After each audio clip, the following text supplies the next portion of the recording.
Bismillahirrahmanirrahim. Assalamualaikum warahmatullahi wabarakatuh. Waalaikumsalam warahmatullahi wabarakatuh. Ketua kelasnya silakan pimpin doa dulu. Teman-teman sebelum belajar, mari kita berdoa. Doa dimulai. Amin. Doa selesai. Ibu cek dulu kehadirannya. 11 IPS 2. Siapa yang tidak hadir? Winda sama Fitri. Kenapa? Sakit. 2 orang saja?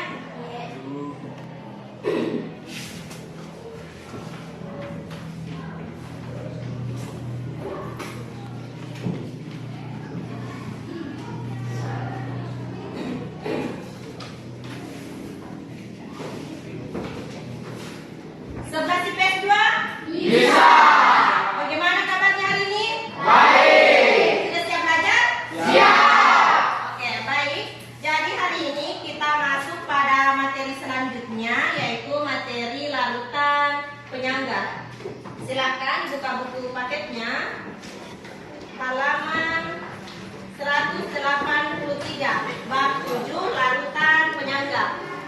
Jadi adapun tujuan pembelajaran kita setelah peserta didik mengikuti pembelajaran diharapkan mampu menjelaskan definisi larutan penyangga, memahami sifat larutan penyangga, menghitung pH larutan penyangga, dan juga menjelaskan peranan larutan penyangga dalam kehidupan. Jadi Ibu harap silakan kalian ikuti pembelajaran dengan baik agar tujuan pembelajaran yang telah direncanakan itu dapat tercapai. Amin. Amin.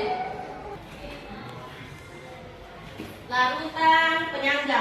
Ada yang tahu apa itu larutan penyangga?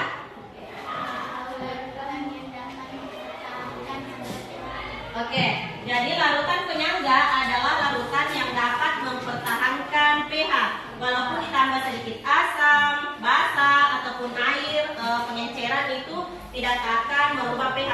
Kalaupun pH-nya berubah itu hanya skala kecil atau hanya sedikit.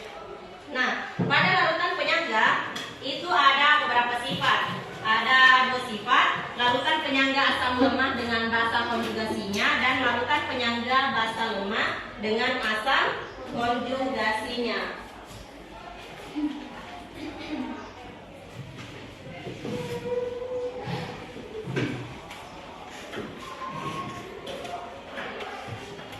Nah, di sini kan kita berbicara tentang pH larutan penyangga.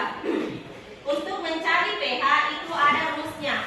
Kalau larutan penyangga asam, rumusnya kita cari dulu konsentrasi H+, yang dimana rumusnya adalah Ka dikali Na per Ng.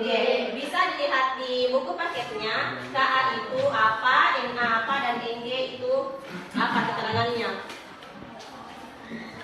Jadi Ka tetapan ionisasi asam, Na itu mol sisa asam, dan Ng mol garam. Nah, ini adalah rumus larutan penyangga asam. Jadi kalau pH-nya, pH larutan penyangga asam sama dengan min log konsentrasi H+. Jadi kalau asam itu ditandai dengan adanya H+ atau adanya H+. Seperti ini, HCl H+ menghasilkan H+ tambah Cl min, berarti larutan penyangga asam. Nah, yang kedua, larutan penyangga basa.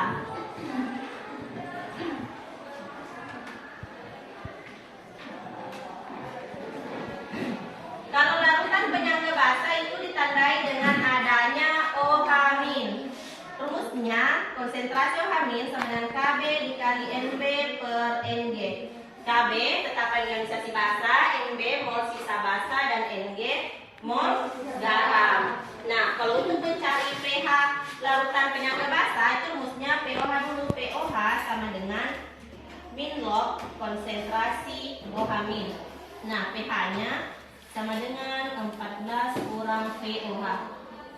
Ini rumus untuk mencari pH larutan penyangga asam, dan yang ini yang kedua, ini pH mencari larutan penyangga basa. Sampai di sini terkait rumusnya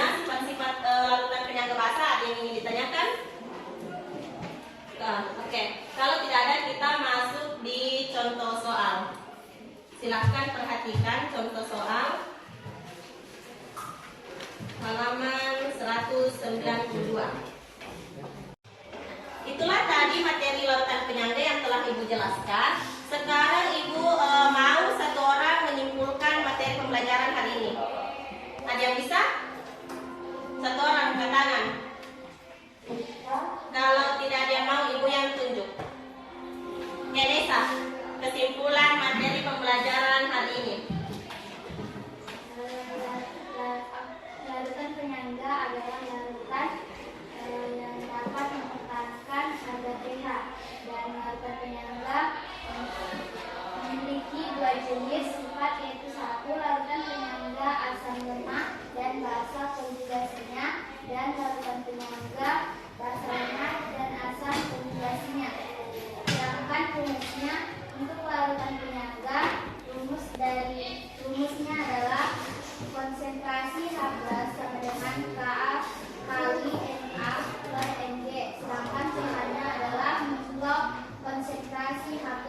Sedangkan untuk larutan penyangga basa, yaitu konsentrasi OH- sama dengan Kb kali Mg per Mg, dan untuk mencari pH-nya, pertama adalah pH. pH sama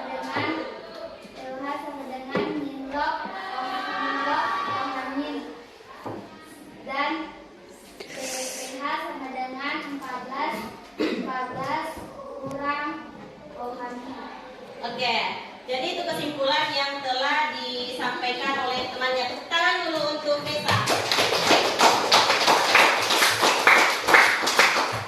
Jadi kesimpulan materi hari ini itu larutan penyangga merupakan larutan yang dapat mempertahankan pH. Jadi walaupun ditambah sedikit asam, basa itu tidak akan mengurangi pH.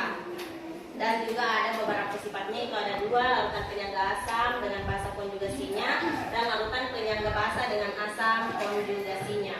Ibu harap materi yang telah kalian pelajari ini manfaat untuk kalian semua. Sekarang perhatikan halaman 193 untuk tugasnya. Tugas di rumah kerjakan nomor 1 sampai 3. Perhatikan tugas rumah kerjakan